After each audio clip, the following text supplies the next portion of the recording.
Hello बच्चों, कैसे हैं आप सभी? ठीक हैं। चलिए बच्चों, आज हम लोग स्टार्ट करेंगे फैक्टर थ्योरम। आपको याद होगा इससे पिछले वीडियो में हम लोगों ने रिमाइंडर थ्योरम के बारे में बातें की थी। But in this video we will discuss about factor theorem. Let me understand what is the meaning of factor theorem. Suppose you are given any polynomial px.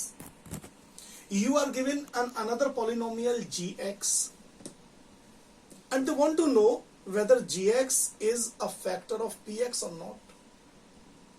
Then by putting gx is equal to 0, you will be able to find a real number a, and at the place of x, when you put a means you find pa, then the value of the pa will give you the remainder.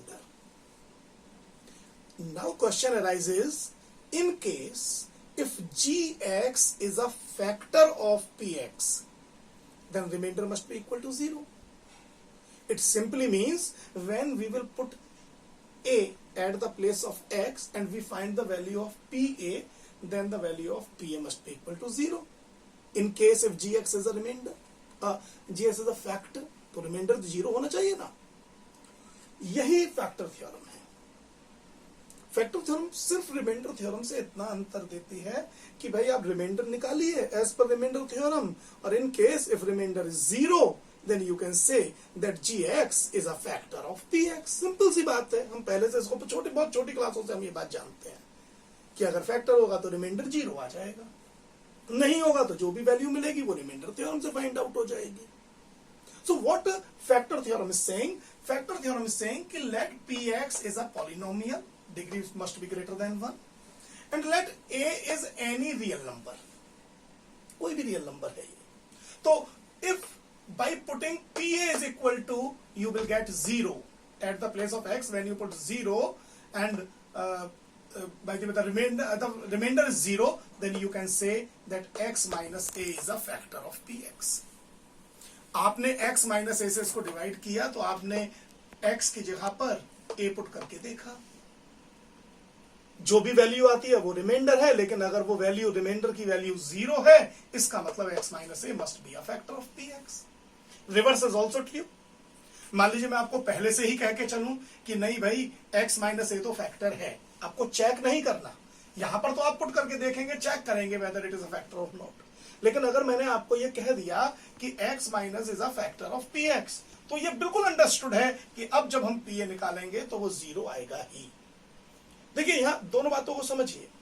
एक तरफ तो है कि अगर a put करने पर 0 आता है तब तो हमें यह पता लगा कि हाँ अब ये फैक्टर है, लेकिन अगर हमें पहले से गिवन है कि x माइनस ए फैक्टर है तो फिर हम श्योर हैं कि if x minus is a factor of px then pa must be equal to 0।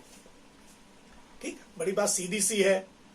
अगर मान लीजिए एक पर्टिकुलर gx px का फैक्टर है तो रिमाइंडर 0 आएगा, ये श्योर है, और अगर रिमाइंडर 0 आया तो gx px का फैक्टर है, ये भी श्योर है। ओके, बस यही बात हमें केवल फैक्टर थ्योरम बताती है। हम इसको और क्लियर करेंगे by taking few examples. Okay, चलिए कुछ एग्जांपल लेते हैं। पहला एग्जांपल देखिए, हमसे कहा जा रहा है कि using factor theorem show that y plus 3 is a factor of a given polynomial. We are given, ये पहला क्वेश्चन हम देख रहे हैं, gx is given as y plus 3। अब हम यहां gx की जगह इसको gy कर देते हैं बिकॉज वेरिएबल इज y है। So suppose gy is y plus 3 and polynomial py is y raised to the power 4 plus y cube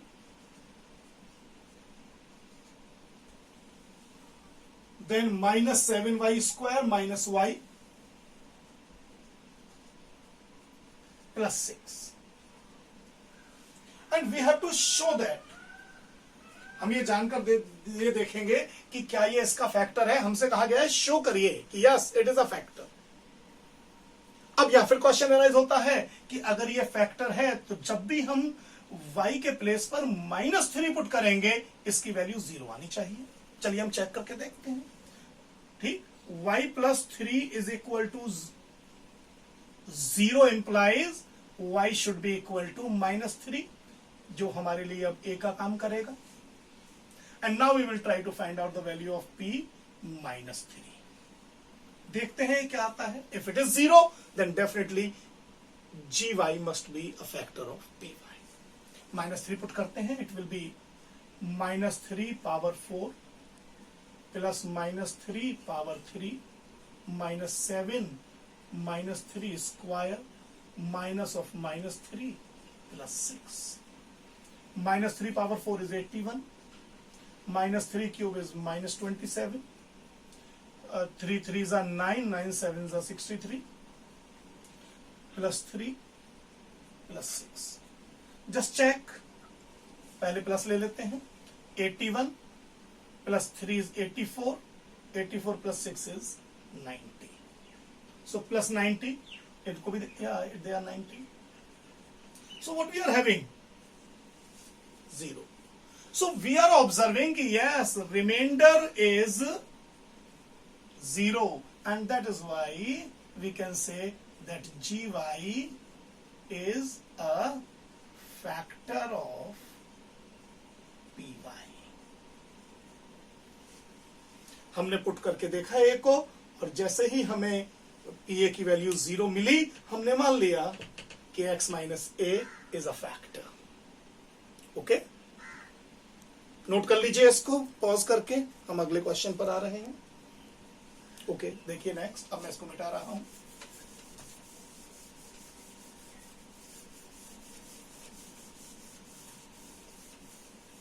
चलिए नेक्स्ट क्वेश्चन देखते हैं।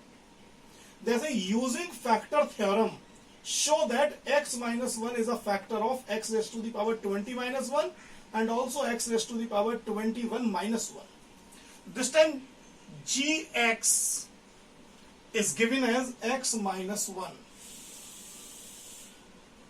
px is given as x raised to the power 20 minus 1, and suppose fx is given as x raised to the power 21 minus 1, and I have to show that gx is a factor of px as well as a factor of fx.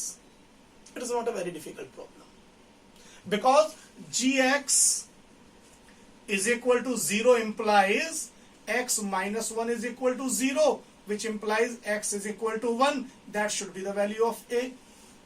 And when we will find p, a means 1, and when we will find f1, दोनों को साथ साथ निकाल लेते हैं। अगर ये 0 आते हैं, इसका मतलब x माइनस 1 इसका फैक्टर है। चलिए पुट करते हैं हम values. So first p1 will be 1 raised to the power 20 minus 1, which is 1 minus 1, which is 0, because 1 raised to the power 20 is 1. In the same manner, it is x raised to the power 21. I mean to say 1 raised to the power 21 minus 1. It is also 1 minus 1, which is equal to 0. तो देखने में हमें ऐसा लग सकता है कि ये एक मुश्किल क्वेश्चन है, लेकिन ये प्रैक्टिकली एक डिफिकल्ट प्रॉब्लम नहीं है। इजीली वी कैन शो कि yes, that x minus 1 is a factor of both px as well as fx. Okay, तो ये तो इजी प्रॉब्लम है, कोई इसमें ज्यादा दिक्कत की बात नहीं है। जब हम अगला वीडियो लेकर के आएंगे तो उसमें थोड़ी सी और मुश्किल क्वेश्चन की ओर चलेंगे। ओके, तब तक के